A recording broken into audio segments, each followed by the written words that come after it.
ആറന്മുള മണ്ഡലത്തിൽ UDF സ്ഥാനാർത്ഥി ശിവദാസൻ നായർക്കു വേണ്ടി കള്ള പോസ്റ്റൽ വോട്ട് രേഖപ്പെടുത്താൻ ശ്രമം. വാണിജ്യ നികുതി ഓഫീസിലിരുന്ന് വോട്ട് ചെയ്തവരെ LDF പ്രവർത്തകർ പിടികൂടി. ബാലറ്റുകളിൽ വോട്ട് രേഖപ്പെടുത്തുന്നതിനിടെയായിരുന്നു LDF പ്രവർത്തകർ പിടികൂടിയത്. വിവരങ്ങളുമായി ബിജേഷ് നടുവിൽ ചേരുന്നു. ബിജേഷ്, എങ്ങനെയാണ് സംഭവം?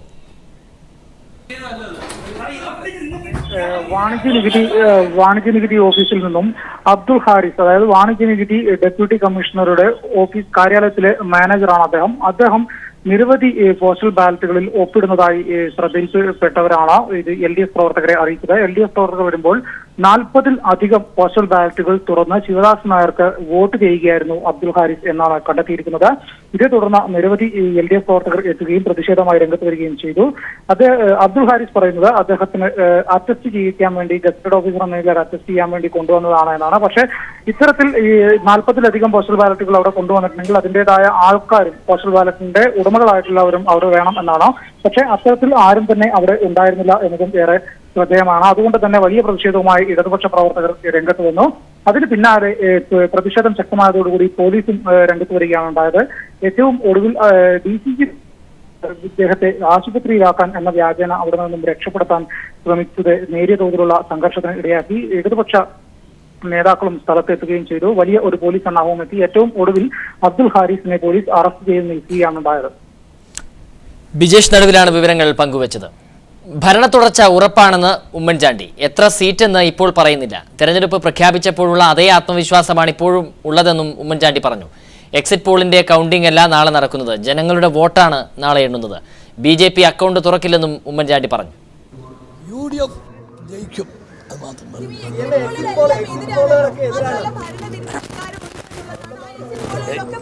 എക്സിറ്റ് പോളിന്റെ കൗണ്ടിംഗ് അല്ല നാളെ നടക്കുന്നത്. ജനങ്ങൾ വോട്ട് ചെയ്ത മെഷീൻ വെച്ചിട്ടാണ് നാളെ കൗണ്ടിംഗ് നടക്കുന്നത്. ആ കൗണ്ടിങ്ങിൽ UDF ജയിക്കും. UDFന്റെ ഭരണ തുടർച്ച ഉറപ്പ്. LDFന് 90 മുതൽ 95 സീറ്റുകൾ വരെ ലഭിക്കുമെന്ന് VS അച്യുതാനന്ദൻ. മുഖ്യമന്ത്രിയെ പാർട്ടി തീരുമാനിക്കും. നാളെ അറിയുന്ന ജനവിധി അഴിമതിക്കെതിരെയാകും. BJP അക്കൗണ്ട് തുറക്കില്ലെന്നും VS മാധ്യമങ്ങളോട് പറഞ്ഞു. ഇടതുപക്ഷ ജനാധിപത്യ മുന്നണി നല്ല ഭൂരിപക്ഷത്തോടുകൂടി കേരളത്തിൽ അധികാരത്തിൽ വരും.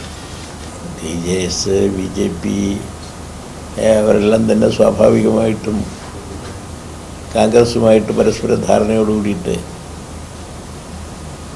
പോവുകയായിരുന്നല്ലോ തെരഞ്ഞെടുപ്പിലുണ്ടായത്.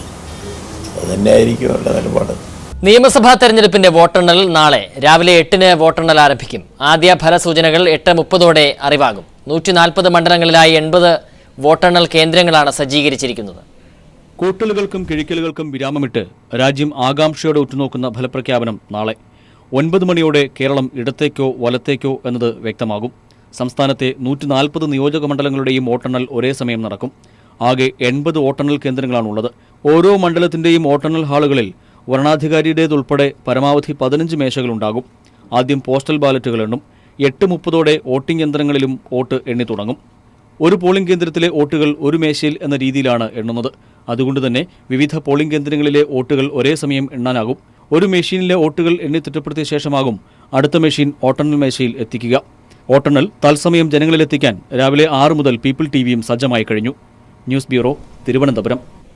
വോട്ടെണ്ണൽ ദിനത്തിൽ പ്രേക്ഷകർക്കൊപ്പം പീപ്പിൾ TVയും. സംസ്ഥാനത്തെ 140 നിയമസഭാ മണ്ഡലങ്ങളിലെ ഏറ്റവും പുതിയ വിവരങ്ങൾ ഓരോ നിമിഷവും പ്രേക്ഷകരിലെത്തിക്കാൻ പീപ്പിൾ TV ഒരുക്കിയിരിക്കുന്നത് അത്യാധുനിക സംവിധാനങ്ങളാണ്.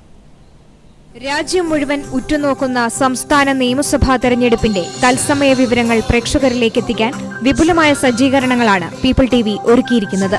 രാവിലെ 6 മണി മുതൽ വിവിധ വോട്ടെണ്ണൽ കേന്ദ്രങ്ങൾക്ക് മുന്നിൽ നിന്ന് ഞങ്ങളുടെ പ്രതിനിധികൾ തത്സമയം വിവരങ്ങളുമായി പ്രേക്ഷകർക്ക് ഒപ്പം ചേരുന്നു. സംസ്ഥാനത്തെ മുഴുവൻ നിയമസഭാ മണ്ഡലങ്ങളിലെയും ലീഡ് നില ഉൾപ്പെടെയുള്ള വിവരങ്ങൾ ജനങ്ങളിലെത്തിക്കാൻ മുഴുവൻ ജില്ലകളിലും ഏറ്റവും പുതിയ വാർത്താ സംപ്രേഷണ സൗകര്യമാണ് പീപ്പിൾ ഒരുക്കിയിരിക്കുന്നത്. പ്രമുഖർ മത്സരിക്കുന്ന VIP മണ്ഡലങ്ങളിലെ ഓരോ നിമിഷത്തെയും വിവരങ്ങൾ അപ്പോൾ പ്രേക്ഷകർക്ക് മുന്നിൽ എത്തിക്കാൻ പ്രത്യേക വാർത്താ ശൃംഖല തന്നെ ഞങ്ങൾ ഒരുക്കിയിരിക്കുന്നു. വിവരങ്ങളോടൊപ്പം സൂക്ഷ്മമായ വിശകലനങ്ങളും വിശദമായ വിലയിരുത്തലുകളുമായി പ്രമുഖ രാഷ്ട്രീയ നേതാക്കളും മാധ്യമപ്രവർത്തകരും രാഷ്ട്രീയ നിരീക്ഷകരും പീപ്പിളിനൊപ്പം ചേരുന്നു.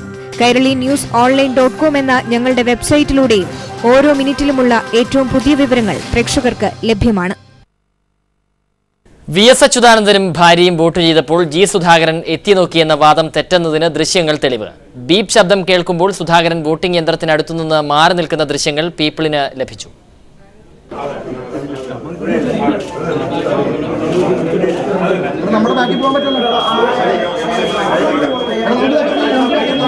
കഴിഞ്ഞ 16-ാം തീയതി വൈകിട്ട് 4 മണിയോടെയാണ് VS അച്യുതാനന്ദൻ മലമ്പുഴയിൽ നിന്നും വോട്ട് ചെയ്യുന്നതിനായി പറവൂരിലെത്തിയത്. പോളിംഗ് സ്റ്റേഷനിലെത്തിയ VS വോട്ട് ചെയ്യാൻ ശ്രമിക്കുന്നതിനിടയിൽ വോട്ടിംഗ് മെഷീൻ പ്രവർത്തിച്ചിരുന്നില്ല. ഈ സമയം സഹായത്തിനായി മകൻ അരുണും സ്ഥാനാർത്ഥിയായ G സുധാകരനും VSനടുത്തെത്തി. പിന്നീട് പ്രിസൈഡിംഗ് ഓഫീസറോട് പരാതി പറഞ്ഞതിന്റെ അടിസ്ഥാനത്തിൽ VS പിന്നീട് വോട്ട് ചെയ്തു. ഈ സമയം അരുണും G സുധാകരനും മാറി നിൽക്കുകയായിരുന്നുവെന്ന് ദൃശ്യങ്ങൾ തന്നെ വ്യക്തമാക്കുന്നു.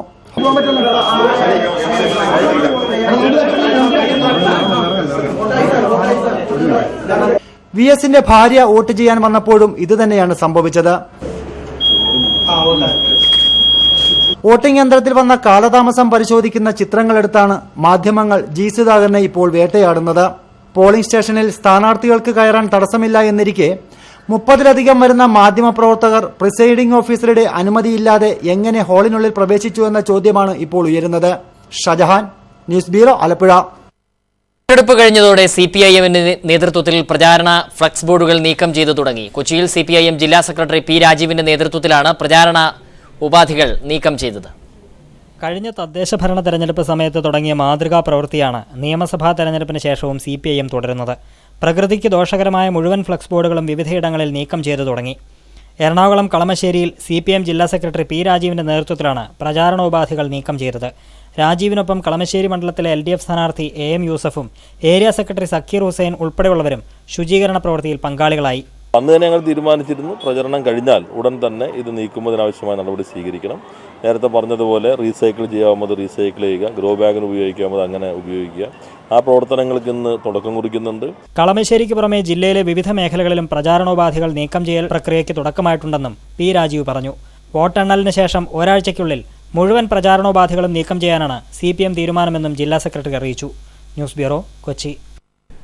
ഉത്തരാഖണ്ഡിലെ 9 കോൺഗ്രസ് വിമത MLAമാർ BJPയിൽ ചേർന്നു. കോൺഗ്രസിൽ നിന്ന് കൂറുമാറിയ ഈ MLAമാരെ സ്പീക്കർ അയോഗ്യരാക്കിയിരുന്നു. MLAമാരുടെ കൂറുമാറ്റം ഉത്തരാഖണ്ഡിലെ ഹരീഷ് റാവത്ത് സർക്കാരിനെ പ്രതിസന്ധിയിലാക്കിയിരുന്നു. തുടർന്ന് കേന്ദ്രം പ്രശ്നത്തിൽ ഇടപെടുകയും സംസ്ഥാനത്ത് രാഷ്ട്രപതി ഭരണം ഏർപ്പെടുത്തുകയും ചെയ്തു. എന്നാൽ രാഷ്ട്രപതി ഭരണം ഏർപ്പെടുത്താനുള്ള തീരുമാനം പിന്നീട് സുപ്രീംകോടതി റദ്ദാക്കി. ഇതിനിടയിൽ മുഖ്യമന്ത്രി ഹരീഷ് റാവത്ത് നിയമസഭയിൽ വിശ്വാസ വോട്ട് നേടുകയും ചെയ്തു. BJPയിൽ ആഭ്യന്തര കലഹം രൂക്ഷമാകുന്നു. റിസർവ് ബാങ്ക് ഗവർണറെ മാറ്റണമെന്ന ആവശ്യത്തിലൂടെ സുബ്രഹ്മണ്യ സ്വാമി ലക്ഷ്യമിടുന്നത് കേന്ദ്ര ധനകാര്യമന്ത്രി അരുൺ ജെയ്റ്റ്ലിയെ. കേന്ദ്ര ധനകാര്യ മന്ത്രാലയത്തിന്റെ തീരുമാനങ്ങളെയാണ് സുബ്രഹ്മണ്യ സ്വാമി കുറ്റപ്പെടുത്തുന്നതെന്ന് കോൺഗ്രസ് ആരോപിച്ചു. ജെയ്റ്റ്ലിയും സുബ്രഹ്മണ്യ സ്വാമിയും തമ്മിലുള്ള കലഹം പരസ്യമാണ്. RSS പിന്തുണയോടെയും മോദിയുടെ മൗനസമ്മതത്തോടെയും രാജ്യസഭാംഗമായ സുബ്രഹ്മണ്യ സ്വാമി തന്റെ പഴയ രാഷ്ട്രീയ ശത്രു അരുൺ ജെയ്റ്റ്ലിയെ വേട്ടയാടാൻ തുടങ്ങിയിരിക്കുന്നുവെന്നാണ് റിപ്പോർട്ടുകൾ.